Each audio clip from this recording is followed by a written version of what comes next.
आज रसपान कीजिए फाल्गुन पूर्णिमा के दिन सुनी जाने वाली व्रत कथाओं का, जिनमें से पहली कथा भगवान शिव और कामदेव से संबंधित है। पौराणिक कथा के अनुसार भगवान शिव से देवी पार्वती जी विवाह करना चाहती थी, लेकिन भगवान शिव तपस्या में लीन होने के कारण उनकी ओर ध्यान ही नहीं दे रहे थे।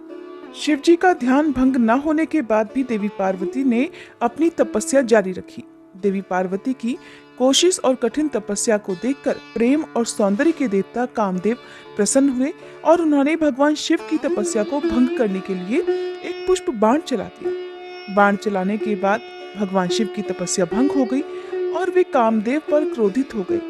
क्रोधित होने के बाद भगवान शिव ने अपनी तीसरी आंख खोल दी और उस क्रोध की अग्नि में प्रेम और सौंदर्य के देवता कामदेव जलकर भस्म हो गए। जब भगवान शिव ने कामदेव को भस्म कर दिया, तब उन्होंने देवी पार्वती की ओर देखा। देवी पार्वती की आराधना सफल हो गई थी और भगवान शिव ने उन्हें पत्नी के रूप में स्वीकार कर लिया।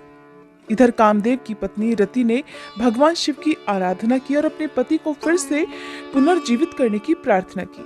भगवान शिव ने कामदेव की पत्नी रति की आराधना को स्वीकार कर लिया और उनके पति को फिर से जीवित कर दिया। जीवित होने के बाद भगवान शिव ने कामदेव को नया नाम मनसिज दिया। भगवान शिव ने कहा कि अब तुम अशरीरी रहोगे। जिस दिन भगवान शिव ने कामदेव को जीवित किया, उस दिन फाल्गुन मास की पूर्णिमा तिथि थी। दूसरी पौराणिक कथा भगवान श्री विष्णु के परम भक्त प्रहलाद से जुड़ी हुई है। होलिका भक्त प्रहलाद की बुआ थी। अपने भाई हिरण्यकश्यप के आदेश पर वे भक्त प्रहलाद को गोद में उठाकर धधकती हुई आग में प्रवेश कर गई।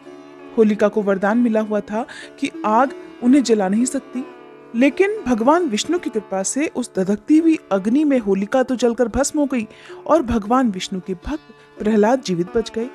अब इस कथा को विस्तार पूर्वक सुनिए। विष्णु पुराण में भक्त प्रहलाद की कथा का उल्लेख मिलता है। प्रहलाद भगवान विष्णु के अनन्य भक्तों में से एक थे।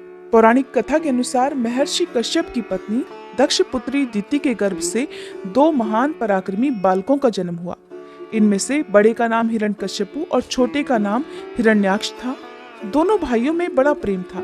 दोनों ही महान बलशाली, अमित पराक्रमी और आत्मबल संपन्न थे। दोनों भाइयों ने युद्ध में देवताओं को पराजित करके स्वर्गलोक पर अधिकार कर लिया था। एक समय जब हिरण्याक्ष ने पृथ्वी को रसातल में ले जाकर छुपा दिया, तब भगवान विष्णु ने वराह अवतार धारण करके पृथ्वी की रक्षा के लिए हिरण्याक्ष का वध कर दिया। इधर भगवान विष्णु द्वारा अपने भाई की हत्या का बदला लेने के लिए हिरण्यकश्यप ब्रह्मा जी को प्रसन्न करने के लिए घोर तपस्या करने लगा। दैत्यों के राज्य को राजविहीन देखकर इधर देवताओं ने उन पर आक्रमण कर दिया और दैत्यगण इस युद्ध में पराजित हुए और पाताल लोक को भाग गए। देवराज इंद्र ने फिर हिरण्यकश्यपु के महल में प्रवेश करके उसकी पत्नी कयाधु को बंदी बना लिया। उस समय कयाधु गर्भवती थी, इसलिए देवराज इंद्र उसे साथ लेकर अमरावती की ओर जाने लगे। रास्ते में देवराज इंद्र की भेंट देवर्षि नारद से हो गई।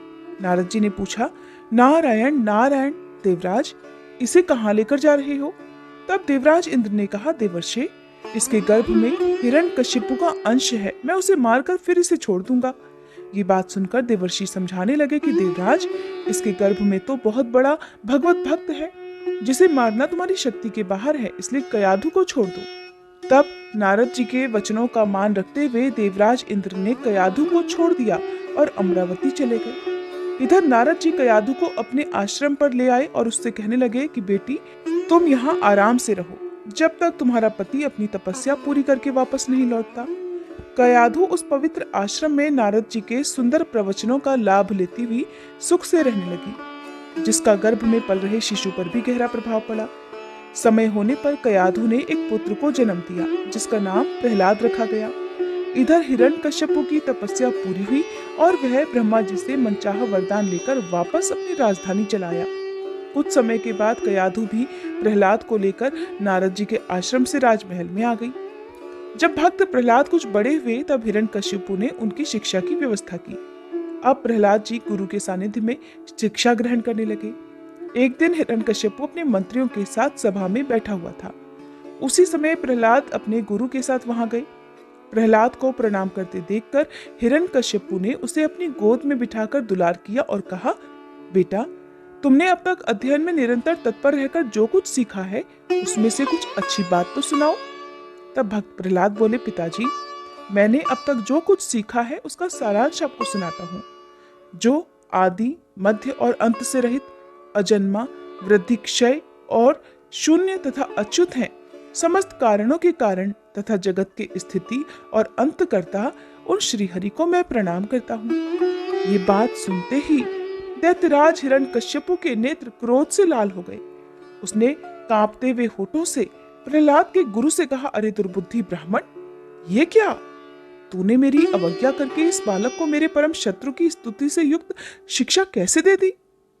गुरुजी ने कहा, दैत्यराज, आपको क्रोध नहीं करना चाहिए। आपका पुत्र मेरी सिखाई हुई बातें नहीं कह रहा। हिरण्यकश्यपु बोला, बेटा प्रहलाद, बताओ तुम्हें ये शिक्षा किसने दी? तुम्हारे गुरुजी तो कह रहे हैं कि मैंने इसे ऐसा उपदेश दिया ही नहीं। तब प्रहलाद जी बोले, पिताजी, हृदय में स्थित भगवान विष्णु ही तो संपूर्ण जगत के उपदेशक हैं। उनको छोड़कर और कौन किसी को भला कुछ सिखा सकता है? सुनते ही हिरण्यकश्यपु क्रोधित होकर बोला, अरे मूर्ख, जिस विष्णु का तू निशंक होकर स्तुति कर रहा है वो मेरे सामने कौन है? मेरे रहते और कोई भगवान नहीं हो सकता। फिर भी तू मौत के मुंह में जाने की इच्छा से बार बार ऐसा बकवास कर रहा है। ऐसा कहकर हिरण्यकश्यपु ने प्रहलाद को अनेकों प्रकार से समझाया, लेकिन भक्त प्रहलाद के मन से श्री हरि के प्रति भक्ति और श्रद्धा भाव को वह कम नहीं कर पाया।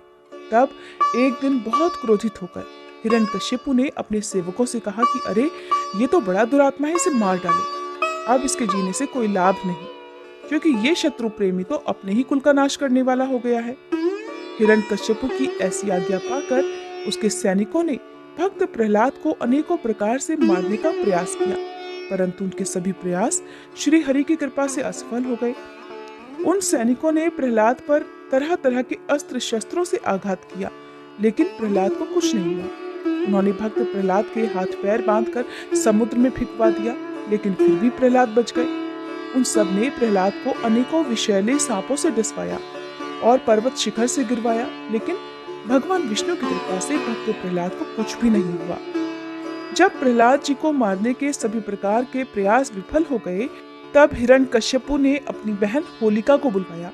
इसके पीछे ये कारण था कि उसे वरदान में एक ऐसा दुशाला मिला हुआ था जिसे ओढ़ने के बाद अग्नि भी उसका कुछ नहीं बिगाड़ सकती थी, अग्नि उसे जला भी नहीं सकती थी।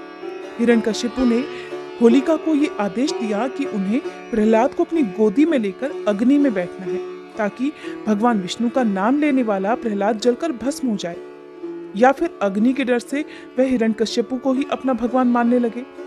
हिरण्यकश्यपु के आदेश पर होलिका अपने भतीजे प्रहलाद को लेकर जलती हुई अग्नि में बैठ गई। उस समय होलिका ने वरदान में प्राप्त वही दुशाला ओढ़ा हुआ था। ये सब कुछ देखकर भी भक्त प्रहलाद थोड़ा सा भी विचलित नहीं हुए, बल्कि वह पूरी श्रद्धा से आंखें बंद करके भगवान विष्णु का ही नाम जपते रहे। परंतु होलिका को मिला हुआ ये वरदान उस समय समाप्त हो गया जब उसने भगवान भक्त प्रहलाद को मारने का प्रयास किया। इस प्रकार प्रहलाद को मारने के प्रयास में होलिका की उसी अग्नि में जलकर मृत्यु हो गई। होलिका तो अग्नि में जल गई, परंतु भगवान विष्णु की कृपा से भक्त प्रहलाद को कुछ भी नहीं हुआ। माना जाता है कि जिस दिन ये घटना घटित हुई थी वह दिन फाल्गुन पूर्णिमा का दिन था। इसीलिए बुराई पर अच्छाई की जीत के रूप में हर वर्ष इस दिन होलिका दहन किया जाता है।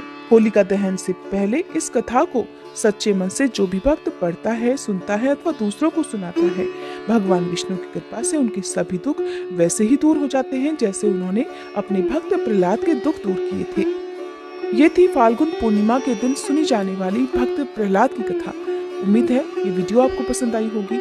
अगर आप श्री सत्यनारायण भगवान की कथा भी सुनना चाहते हैं तो उसकी वीडियो हमारे चैनल पर अपलोड हो चुकी है, आप उस वीडियो को भी जरूर देख लीजिएगा।